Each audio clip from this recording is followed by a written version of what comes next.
Hello दोस्तों, स्वागत है आप सबका कॉमिक स्टार चैनल पे। चलिए शुरू करते हैं आखिरी सीरीज की दूसरी कॉमिक्स परकालों की धरती। पिछले एपिसोड्स में आपने देखा पूर्वसार। एक अज्ञात विस्फोट के बाद जागे ध्रुव और परमाणु यह देखकर हैरान रह जाते हैं कि धरती पर से उन दोनों के अलावा सभी लोग, पशु पक्षी इत्यादि गायब हो चुके हैं। टेम्परेरी मेमोरी लॉस से जूझते ध्रुव और परमाणु अपने अलावा धरती पर बचे दूसरे जीवन की तलाश में अमेज़न के जंगलों में पहुंचते हैं, जहां उनकी मुठभेड़ विचित्र जीवों और धरती पर उन्हें ही तलाशते हुए पहुंचे परिग्रहों से होती है। परिग्रही उनसे परास्त होकर गायब हो जाते हैं और परमाणु अपने भीतर कुछ अनोखी शक्तियों का संचार महसूस करता है, जो कि उसे और ध्रुव को पलक झपकते ही अमेज़न से मैक्सिको पहुंचा देती है, जहां एक घोर आचार्य उनकी प्रतीक्षा कर रहा है। विस्तृत कथानक हेतु इस श्रृंखला का प्रथम अंक आखिरी दशक पढ़ें। यह कहाँ आ गए? हम यहाँ कैसे आ गए? मैं तो घर पर बैठा मैच देख रहा था। अचानक आके चौंधिया देने वाला तीव्र प्रकाश के साथ एक जोरदार धमाका हुआ और उसके बाद क्या हुआ कुछ याद नहीं। यहाँ चारों ओर देखो, धरती, चट्टानें, सब कुछ नीले, जैसे जैसे जैसे कि हम लोग पृथ्वी पर नहीं किसी और ग्रह पर हैं। अरे यह धरती भूकंप की तरह क्यों कांपने लगी? हे भगवान, ऐसा लगता है जैसे समूची पृथ्वी के जानवरों का झुंड हम पर चढ़ाई करने वाला है। ऐसा लगता है कि जैसे कि ये सभी किसी चीज से भयभीत होकर भाग रहे हैं, परंतु इतने बड़े झुंड को कौन भयभीत कर सकता है? हे भगवान, तो इनसे भयभीत होकर भाग रहे थे ये जानवर। भागना तो हम लोगों को भी पड़ेगा, वरना ये जानवर रौंद डालेंगे या फिर ये एलियन डायनासोर हमें अपना शिकार बनाएंगे। ये कैसे नरभक्षी पेड़ हैं जो धरती से निकलकर हमें शिकार बना रहे हैं। ये पेड़ और लताएं तो किसी प्रकार की जहरीली गैस भी छोड़ रही है। इस दो तरफा मौत से हमें अब कोई नहीं बचा सकता। हे भेड़िया देवता, मदद! अब मुझे पूरी स्थिति पूर्णतः समझ नहीं आ रही थी, इसलिए मैं शांत था, परंतु इन विचित्र पशुओं व नरभक्षी पेड़ों की निरीह लोगों को नुकसान नहीं पहुंचाने देगा भेड़िया। यह कौन है? जो भी है, हमारे लिए तो मसीहा बनकर आया है। आओ आओ शैतानों, अच्छे से लपेट लो भेड़िया को अपने बंधनों में। पूछ आजाद छोड़ दी, बस यही गलती कर गए ना, अब गलती का खामियाजा तो भुगतना पड़ेगा। उफ, इन विशालकायों को तो भूल ही गया था मैं। क्रिया! सर्वप्रथम मुझे यहाँ उपस्थित सभी मानवों को सुरक्षित स्थान पर पहुंचाना होगा, परंतु इस विचित्र धरती पर सुरक्षित स्थान कहाँ तलाशूं? उफ, इनकी संख्या बढ़ती ही जा रही है। मुझे शीघ्रता से कोई उपाय सोचना होगा। थुम थुम भड़ाक! उफ, अन्यथा इनकी बहुगुणित संख्या पर काबू पाना मेरे लिए भी दुष्कर हो जाएगा। ओह, यह क्या है? मुझे ऐसा प्रतीत हो रहा है जैसे कि यह विचित्र नीली धरती हमारे भूमंडल के वायु कणों के ठोस रूप से निर्मित है। तुम बिल्कुल सही समझे भेड़िया।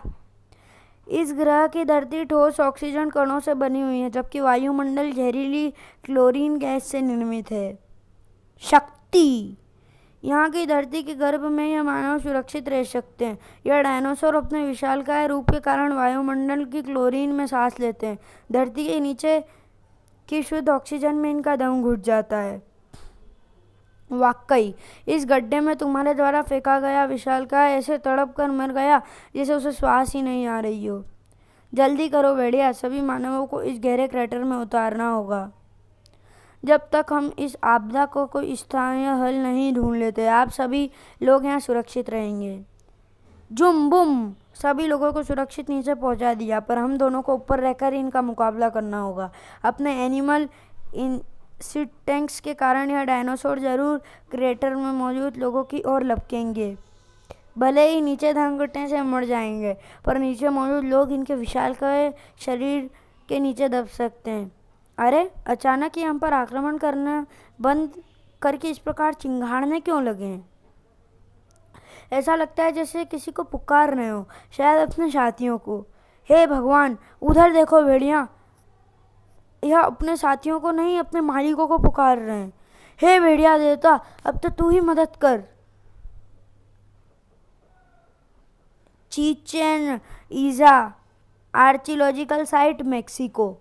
यदि वे परिग्रह अचानक गायब नहीं हो गए होते तो शायद हमारे अनसुलझे सवालों के जवाब मिल जाते। निश्चिंत रहो परमाणु, यदि यहाँ आसपास जीवन है तो हमारे सवालों का जवाब जल्द ही मिलेंगे। जीवन संकेत इन जंगलों से आ रहे हैं ध्रुव, शायद किसी जंगली कबीले के। ओ माय गॉड, यह कोई सामान्य जंगली कबीला नहीं है परमाणु, यह तो कोई परिग्रह आदिवासी कबीला लगता है। वे किसी परिग्रह जानवर का शिकार कर रहे हैं। यह सब क्या हो रहा है? अभी पिछले परिग्रहों का चक्कर समझ में आया नहीं कि यह नई मुसीबत खड़ी हो गई। मुसीबत सिर्फ खड़ी नहीं हुई है परमाणु, हम पर हमला करने दौड़ पड़ी है। देखने में आम पाषाण युगनी लगने वाले इनके हथियार स्कड मिसाइलों की तरह हमारा पीछा कर रहे हैं। सन सर बुम बुम बुम। ये परिग्रही जॉर्ड और टेरेज से भिन्न है परमाणु, उन्हें यहाँ सांस लेने में दिक्कत हो रही है।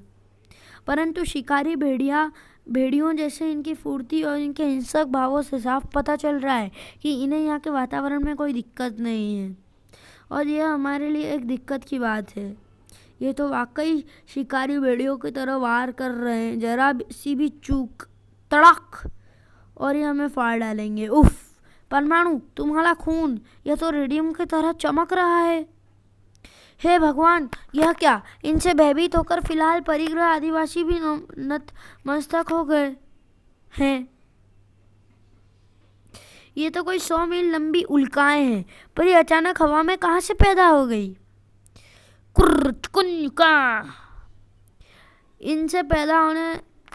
इनके पैदा होने की चिंता छोड़ो ध्रुव, चिंता इस बात की करो कि यदि उल्काएं पृथ्वी से टकरा गई तो पूरी पृथ्वी का अस्तित्व ही मिट जाएगा। पर हम उल्काओं का मुकाबला कैसे कर सकते हैं परमाणु? कोशिश तो करनी ही होगी ध्रुव, अपनी आखिरी सांस तक पृथ्वी को बचाने की कोशिश करनी होगी। मैं पिछले कुछ समय से सारी परिस्थितियों का अवलोकन कर रही हूँ।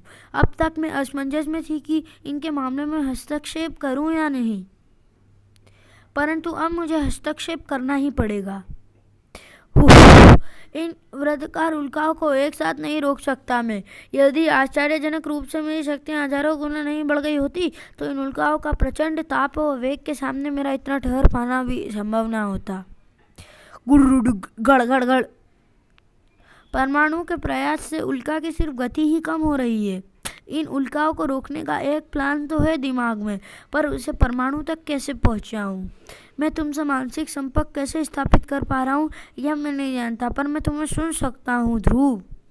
ओह ठीक है, मेरी बात ध्यान से सुनो परमाणु। अब जबकि तुम प्रकाश गति से उड़ सकते हो, तुम्हें अपनी इस शक्ति का प्रयोग कर उल्काओं को चारों ओर प्रकाश गति से घुमाना होगा। इस तीव्र वेग व घर्षण से पहले से ही तापयुक्त उल्काएं की आणविक संरचना कमजोर हो जाएगी, जिससे कि तुम्हारा प्रकाश वेग से उड़ता शरीर इन उल्काओं को आसानी से काट सकेगा। तुम्हें उन सभी उल्काओं को छोटे खंडों में विभाजित करना होगा। छोटे खंडों में आणविक विखंडन प्रक्रिया शुरू हो जाएगी। इस गति का दबाव असहनीय होता जा रहा है। ऐसा लगता है कि शरीर की सभी नसें एक साथ फट पड़ेगी, परंतु मुझे अपनी समस्त इच्छा शक्ति झोंकनी पड़ेगी, वरना अनंत हो जाएगा, जो परमाणु जीते जी होने नहीं देगा। यहाँ से वास्तविक दुष्कर कार्य शुरू होता है परमाणु। तुम्हारी अन्य शक्तियों की तरह ही तुम्हारी एटॉमिक फ्रेगमेंटेशन पावर भी एम्प्लीफाई हो चुकी होंगी। तुम्हें उसका प्रयोग कर इन विघटित होते खंडों को पूर्णतः आणविक रूप में विखंडित करना होगा। प्लान तो तुम्हारा बढ़िया है ध्रुव और काम भी कर रहा है, लेकिन एटॉमिक फ्रेगमेंटेशन को मैं अधिक समय तक कंट्रोल नहीं कर सकता। उल्काखंड पुनः सामान्य रूप में आकर पृथ्वी पर गिरने लगेगा। उससे पूर्व ही तुम्हें प्रकाश गति से अंतरिक्ष में पहुंचना होगा। उल्काखंडों के सामान्य रूप में आने से पूर्व ही सूर्य के जितना करीब पहुंच सको पहुंचो। ओह, अब तुम्हारा प्लान मुझे समझ में आ रहा है। सूर्य के गुरुत्वाकर्षण इन एटॉमिकली चार्ज उल्काखंडों को अपनी ओर खींच लेगा। हाँ परमाणु, परंतु वह गुरुत्वाकर्षण तुम्हें भी अपनी ओर खींचेगा और इस समय तुम्हारे भीतर इनकी आणविक ऊर्जा है जो कि इस स्थिति में तुम्हारे शरीर को एटॉमिक बम की तरफ फोड़ सकती है। तुम्हें फौरन वहां से निकलना होगा। ऐसा प्रतीत हो रहा है जैसे मेरे शरीर सैकड़ों भट्टियों में एक साथ जल रहा है, जैसे एक साथ कई ग्रहों का दबाव मेरे शरीर पर पड़ रहे हो। उफ! अपने शरीर के भीतर एक साथ सैकड़ों का ताप प्रस्फुटित होते महसूस कर रहा हूँ। मैं अपने होश कायम नहीं। परमाणु से मेरा मानसिक संपर्क टूट गया। शायद परमाणु बेहोश हो गया है, पर इस ऊंचाई से गिरकर तो उसका शरीर खिलखिल हो जाएगा। कैसे बचाऊं परमाणु को? परमाणु का बेहोश शरीर मेरी पहुंच से बहुत दूर है। मैं समय रहते उस तक नहीं पहुंच सकता। नहीं! घप! अरे यह क्या? परमाणु का शरीर धरती से जहाँ टकराया है, ऐसा लगता है कि वहाँ की धरती ठोस न होकर गद्देदार एयर बैग हो। पर यह जादू कैसे हुआ? क्योंकि मैंने धरती के नीचे उस हिस्से की आणविक संरचना बदल दी थी। अगर मैं ऐसा नहीं करती तो भी उत्तरजीवी का भूमि से टकराकर कुछ नहीं बिगड़ने वाला था। अलबत्ता आसपास हजारों वर्ग किलोमीटर क्षेत्र भीषण विक्षोभ से तबाह अवश्य हो जाता। कौन हो तुम? मेरा नाम कारा है ध्रुव, और मैं शायद इकलौती प्राणी हूँ जो तुम्हें व पूरे ब्रह्मांड को इस मुश्किल से निकाल सके जो तुमने और इस उत्तरजीवी ने खड़ी की है। तो तुम मेरा नाम भी जानती हो। जीवित प्राणियों के मस्तिष्क की समस्त जानकारियाँ एक्सेस करने की क्षमता है मुझ में। मैं तुम्हारे जीवन की हर घटना तुम्हारे मस्तिष्क से पढ़ सकती हूँ। जिन घटनाओं का स्मरण तुम्हें नहीं है उन्हें भी। यानी तुम जानती हो कि किस घटना ने पृथ्वी को बियाबान बना दिया है। हाँ, पर मेरी शक्ति सिर्फ मस्तिष्क पढ़ने तक सीमित नहीं है। मैं उस कॉस्मिक इम्बैलेंस को भी देख सकती हूँ जो कि पृथ्वी से जीवित प्राणियों के ट्रांसफ्यूजन से उत्पन्न हुआ है। एक मिनट, ट्रांसफ्यूजन से तुम्हारा क्या मतलब है? तुमने और तुम्हारे साथी ने एक ऐसी अलौकिक ऊर्जा शक्ति के साथ छेड़छाड़ की है जिसे संभाल पाने की क्षमता मानवों में नहीं है। तुम्हारी इस बेवकूफ़ी से वह ऊर्जा अनियंत्रित हो गई है और ब्रह्मांड में कॉस्मिक इम्बैलेंस की स्थिति उत्पन्न हो गई है। किस प्रकार की कॉस्मिक इम्बैलेंस? तुम्हें क्या लगता है कि तुम्हारे ग्रह के मनुष्य, जीव जंतु सभी कहाँ गायब हुए हैं? मैं नहीं जानता। कॉस्मिक इम्बैलेंस के कारण जिस प्रकार दूसरे ग्रहों के प्राणियों का ट्रांसफ्यूजन पृथ्वी पर हो रहा है, उसी तरह पृथ्वीवासियों का भी ट्रांसफ्यूजन ब्रह्मांड के अन्य ग्रहों पर हो रहा है जो कि सुदूर आकाशगंगाओं में स्थित है। हम कब तक ऐसे ही अंधाधुंध फायरिंग करते रहेंगे जब तक धातु व जीवित कोशिकाओं से निर्मित ये विचित्र प्राणी खत्म नहीं हो जाते या हमारे कारतूस खत्म नहीं हो जाते? ठोकते रहो। हमारे रहते कमीने एलियंस पृथ्वीवासियों को तो क्या, पृथ्वी की एक चींटी को भी नहीं मार पाएंगे। बूम! ब्लाम ब्लाम! बचो डोगा, इनके हथियार हमसे कहीं ज़्यादा मारक और एडवांस है। इनके वारों का हल्का सा भी स्पर्श हमें घायल नहीं करेगा, फौरन राख कर देगा। इनका एडवांस होना ही इनके लिए घातक सिद्ध होगा। स्टील, इनके वार करने की प्रक्रिया पर ध्यान दो। जिस तरह गोलियां चलाते समय शरीर की सारी नसें रक्तचाप बढ़ने से तन जाती है और मांसपेशियां कस जाती है, वैसे ही वार करते समय इन मशीनी प्राणियों की नसों, तेज तार व कोशिकाएं भी तन रहे हैं। भ्यूम भ्यूम! यानी ये तार दरअसल इनके शरीर का ब्लड सर्कुलेशन करने वाली नसें हैं। इन्हें निशाना बनाओ। मशीनी शरीर की नसें फटते ही इनका ब्लड सर्कुलेशन ठप हो जाएगा। और ये भी एक्सीलेंट आइडिया डोगा, ये नष्ट हो रहे हैं। ये परग्रही पृथ्वीवासी किन हथियारों का प्रयोग कर रहे हैं जिनका सामना हमारी सबसे एडवांस कॉम्बैट फोर्स भी नहीं कर पा रही है? ये हजारों साल पिछड़ी प्रकृति के हथियारों का प्रयोग कर रहे हैं सर मैक्रापोर्ट। इनके हथियार कंप्रेस्ड एयर प्रेशर से धातु व ज्वलनशील विस्फोटकों के छल्ले छोड़ रहे हैं। क्या कह रहे हो बटानिक? हजारों वर्ष पिछड़ी प्रकृति के हथियार भला इस आकाशगंगा के सबसे एडवांस कॉम्बैटर्स को कैसे नष्ट कर सकते हैं? क्योंकि समय के साथ अपनी सुरक्षा व मारक प्रणालियों को हमने इतना एडवांस कर लिया है कि यह विचार कभी आया ही नहीं कि इन भूले बिसरे हथियारों जिनसे कि अब इस ग्रह के बच्चे भी वाकिफ नहीं हैं, खुद को बचाने की ज़रूरत पड़ेगी। अब हथियारों के रूप में सिर्फ ब्रह्मांड की विभिन्न ऊर्जा शक्तियों का ही प्रयोग होता है। ब्रह्मांड की कोई भी ऊर्जा शक्ति हमारे कॉम्बैटर्स के शरीर नहीं भेज सकती, पर इनके हथियारों के आगे हमारी कोई बिसात नहीं। यानी ये अदने मनुष्य अपने पिछड़े हथियारों से हमारे पूरे ग्रह को समाप्त कर सकते हैं।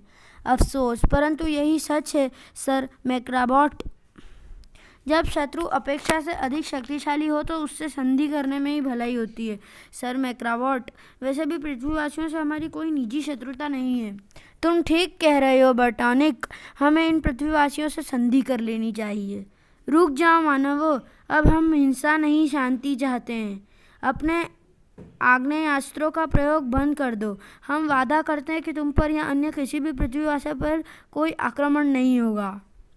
धरती से गायब हुए ब्रह्मांड रक्षक और विश्व आबादी ब्रह्मांड के विभिन्न दुर्गम ग्रहों पर कैसे पहुँचे? परमाणु की अनियंत्रित होती शक्तियाँ और विभिन्न परिग्रह ही सभ्यताओं के धरती पर प्रकट होने का क्या संबंध है? कारा मित्र है या षड्यंत्रकारी? कहानी जारी रहेगी ब्रह्मांड योद्धा में क्रमशः। धरती की रक्षा और मानव जाति की सुरक्षा इनका धर्म भी है और इनका दायित्व भी। धरती हो या अनंत ब्रह्मांड, अपने कर्तव्य पथ से कभी नहीं डिगते ये ब्रह्मांड योद्धा। तो चलिए दोस्तों, वीडियो को यहीं ख़त्म करते हैं और मिलते हैं ब्रह्मांड योद्धा में। तब तक के लिए गुड बाय।